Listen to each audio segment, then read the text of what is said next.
Your brain doesn't need more data. It needs your body to tell it, we're okay. So take one breath, then another. Feel your seat. Feel your spine. Feel the space around you. You are not broken. You're overstimulated. And safety starts by slowing down the noise inside. Now that you've breathed, let's do some gentle sorting. Not every thought you think is true. Not every scenario your brain invents is rooted in reality. When the spiral begins, ask yourself, is this a fact or is this a fear? The fact your friend didn't text back today. The fear they're mad at you. The fact you missed a deadline. The fear you're incompetent and they'll never trust you again. Facts are grounded. Fears are slippery. And once you name the difference, you reclaim power. You are not your panic. You are not your worst case stories. You are the one asking the question. And that's where your clarity begins. Let's begin here. You're not lazy. You're not broken. You're not falling behind because you're weak. You're overwhelmed, flooded, maxed out beyond capacity. And that state, it doesn't respond to self-shaming. It responds to gentleness, to clarity, to structure that honors your humanity. When your brain is drowning in too much, too many tabs open, too many responsibilities, too many shoulds screaming at once, your nervous system does what it must to survive. It shuts down. That shutdown is not failure. It's a flare, a signal that the load has exceeded the limit. So what do? We slow it down. We name the overwhelm. We give it structure. Make a list, yes, a simple one. Not to pressure yourself, but to place the chaos in plain view, so it's no longer swirling in the dark. Triage what's urgent, defer what's not, and give yourself permission to leave some things undone.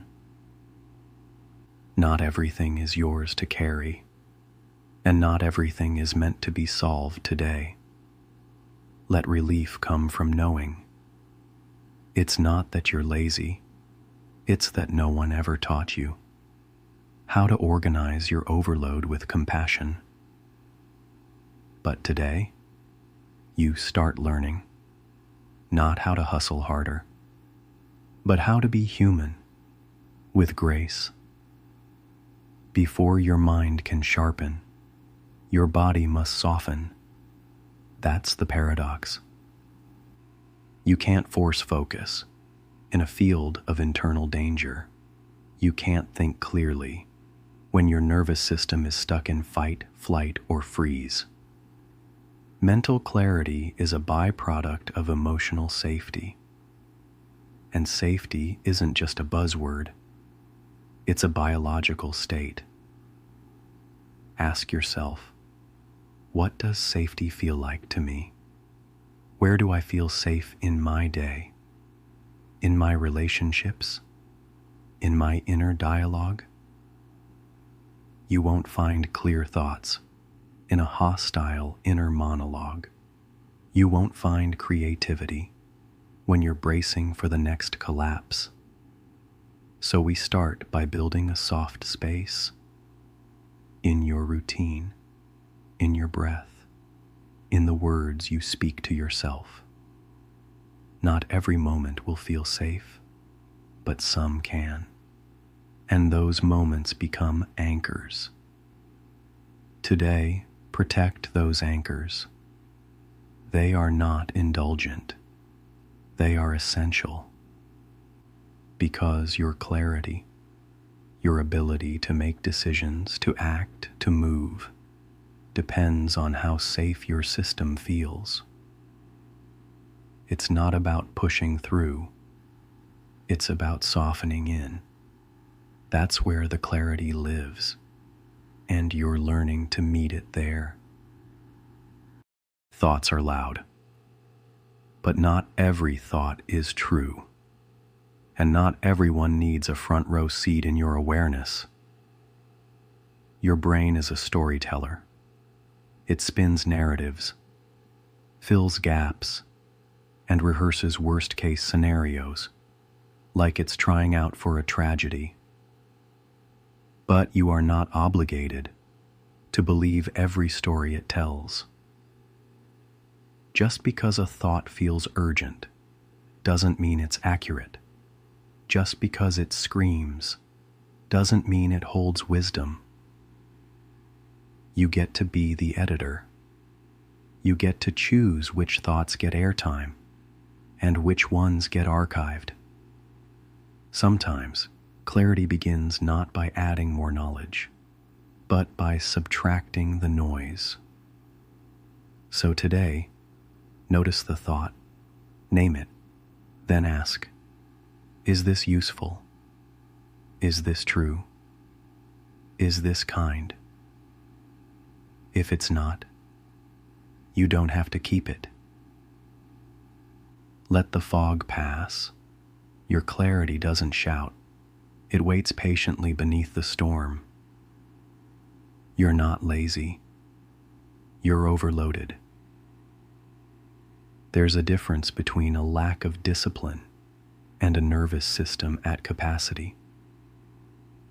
You've been juggling invisible weights, decisions, emotional labor, expectations, past regrets, future planning. No wonder your brain feels like it's buffering. Mental fatigue is real, and it shows up as forgetfulness, irritability, indecision, or that blank stare at your to-do list. But the answer isn't to push harder. It's to pause, to close the tabs, to give your mind the gift of single tasking, stillness, and sleep. You don't recharge a phone by yelling at it. You plug it in. You wait. So do that for yourself. Give your mind a break before it breaks down. And when the guilt creeps in, remind yourself, rest is not a reward. It's a requirement. You made a mistake. Or maybe something didn't go the way you planned. But before you call it failure, pause. Reframe.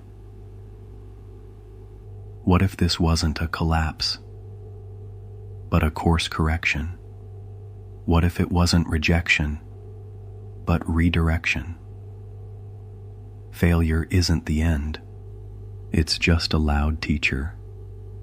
And feedback is how growth whispers. When something falls apart, ask yourself, what did I learn about me? What skill needs strengthening? What belief needs reworking? You're not being punished. You're being refined. And in that process, you're becoming more discerning, more grounded, more aware of what aligns. You don't have to spin the failure into gold. Just hold the lesson and let that be enough. You're smart, maybe too smart. Because when something hurts, you don't feel it. You analyze it. You break it down. You problem solve it into 1,000 emotional spreadsheets. But healing doesn't always happen in the brain. Sometimes it starts in the body, in breath, in presence, in silence. Not every wound needs a plan. Some need permission to be felt, to move through. You don't have to over-understand your pain before you're allowed to process it. You don't have to dissect it before you're allowed to cry. So today, step away from the need to outsmart your emotions.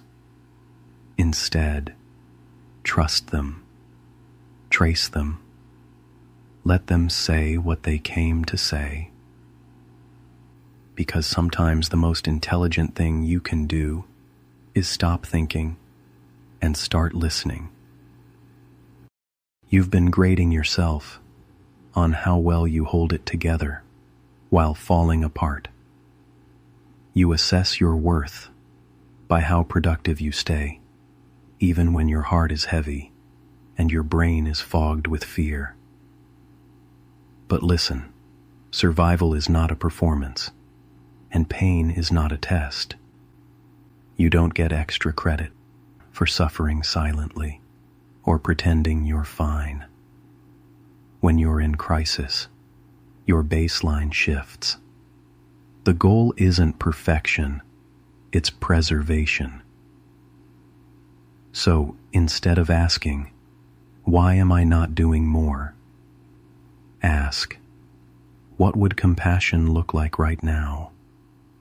Maybe it's a deep breath instead of another task. Maybe it's stepping away instead of pushing through. Your crisis does not disqualify you from kindness. It invites it. Stop grading yourself on outdated expectations. You're not falling behind. You're moving through something, and that deserves grace. Sometimes clarity doesn't come from pushing through. It comes from pausing and beginning again on purpose. There's no shame in closing the laptop, canceling the meeting, taking the walk, and choosing a reset. Because clarity requires margin, and margin requires permission. Permission to step away so you can return stronger. It's not weakness to need a break. It's wisdom. When your thoughts are spiraling and your patience is thinning, the best move might not be to figure it out. It might be to breathe, to reset, to come back to yourself before trying to solve everything else. You're allowed to stop midstream and start again with more care. That reset, it might be the most productive thing you do all day, because it comes from self-awareness, not burnout. Give yourself that grace. Your clarity lives on the other side of permission. You've been trained to treat yourself like an assembly line. Input task, output result. No pause, no deviation. But your nervous system is not a machine. It's a living circuit board with limits, with rhythms, with needs. When you override those limits, the system doesn't just slow, it crashes. That's why you feel the shutdowns, the sudden exhaustion, the fog that won't lift. Compassion here isn't indulgence. It's maintenance. It's plugging your system back into a sustainable flow. Think of rest, breath, even gentle self-talk as a software patch. Without it, the errors multiply. With it, the system stabilizes. So, no, you don't have to push harder. You have to honor the wiring. That's how you keep working without burning out. The paradox is this: gentleness creates clarity. When you beat yourself forward, your focus fractures, your mind narrows into survival mode, your vision blurs under pressure. But when you soften, take a breath, ease the pace, give yourself a margin of grace, your brain relaxes, and a relaxed brain is a sharp brain. That's when solutions emerge that brute force could never find. That's when you notice the detail, the insight, the path forward. So the next time you say, "I don't have time to be gentle," remember, gentleness might be the fastest route to clarity you've got. Compassion isn't the opposite of productivity. It's the engine of it. Progress isn't always loud.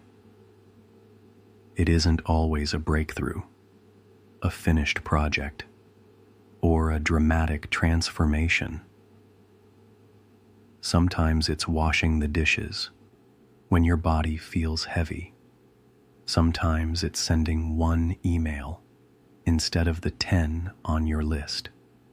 Sometimes it's just getting out of bed. Don't dismiss those moments. They are progress. They are proof that you kept moving through resistance. Tiny steps add up, brick by brick, inch by inch. They build momentum quietly until one day you look back and realize you crossed the distance. You don't need giant leaps. You need consistency wrapped in compassion. The myth of progress is that it should look like a straight line, always forward, always up. But the truth? Progress loops. It spirals. It pauses. It even doubles back before leaping ahead again. Healing, growth, clarity, none of them unfold neatly. So when you feel like you're circling, don't panic. Circling is still movement. Even revisiting old struggles can be a sign you're meeting them with new tools, new awareness. Redefine progress, not as perfection, but as participation. If you're still showing up, still leaning toward growth, still reaching for clarity, you're progressing even when it doesn't look like it. Somewhere along the way, you absorbed the lie that worth equals flawlessness, that to be valuable, you must never falter, never miss a step, never spill, never stumble. But perfection was never the assignment. The assignment was honesty. The assignment was growth. The assignment was learning how to stay kind to yourself while being undeniably human. Imperfection isn't evidence of failure.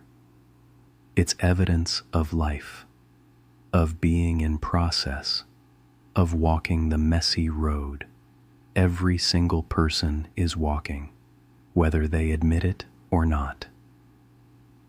When you look at your mistakes, your missed deadlines, your moments of fumbling, you're tempted to translate them as a verdict. But they are not a verdict. They are data, information about what helps you thrive, what drains you, what still needs patience. And data is not judgment. It's guidance.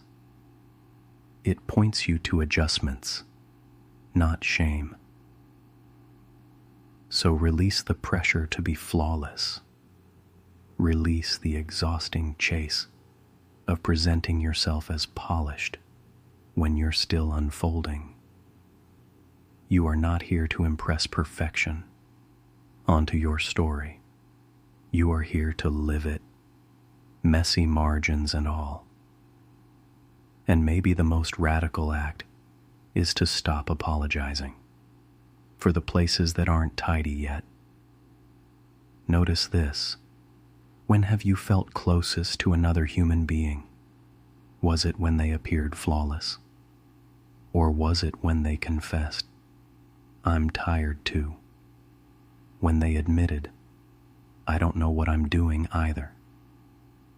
Imperfection is where connection lives.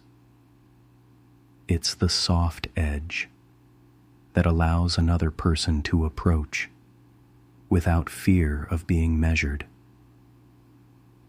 If you hide every crack, you also hide every doorway where compassion might enter.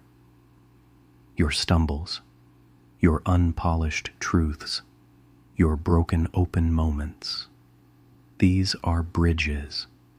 They invite others to say, "Me too," and that "me too" is the beginning of belonging. So when you're tempted to cover the flaws, ask yourself instead, what if this is the place someone else finds courage? What if my humanity is exactly what gives another person hope? Your imperfections don't diminish you. They humanize you.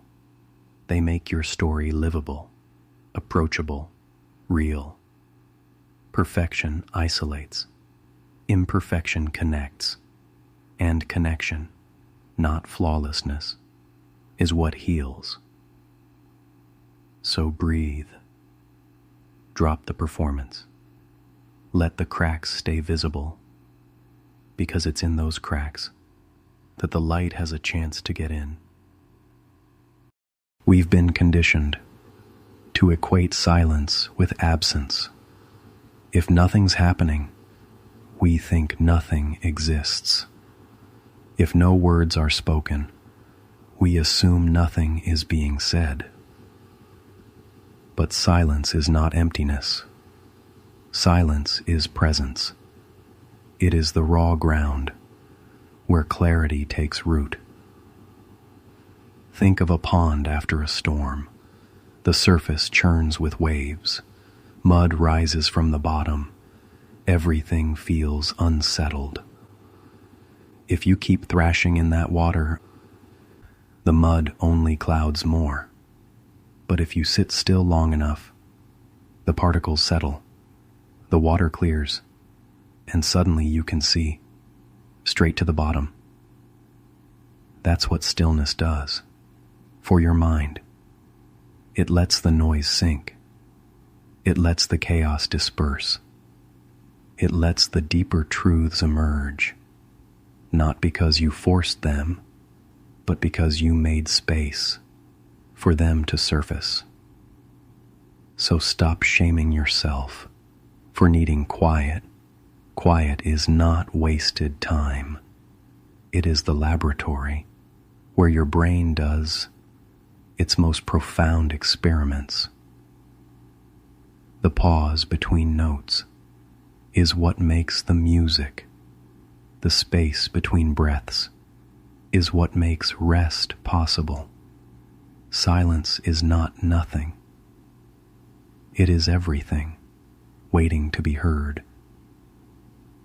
We spend so much energy chasing clarity as if it were hiding in the next plan, the next spreadsheet, the next burst of productivity. But clarity rarely shows up in the frenzy. It arrives in the pause. Think of the last time an idea clicked suddenly, in the shower, on a walk, while staring out a window, not while grinding harder, but while your brain was given space to breathe. This is not coincidence. It's design. Your nervous system is wired to reveal insight only when it is not being chased.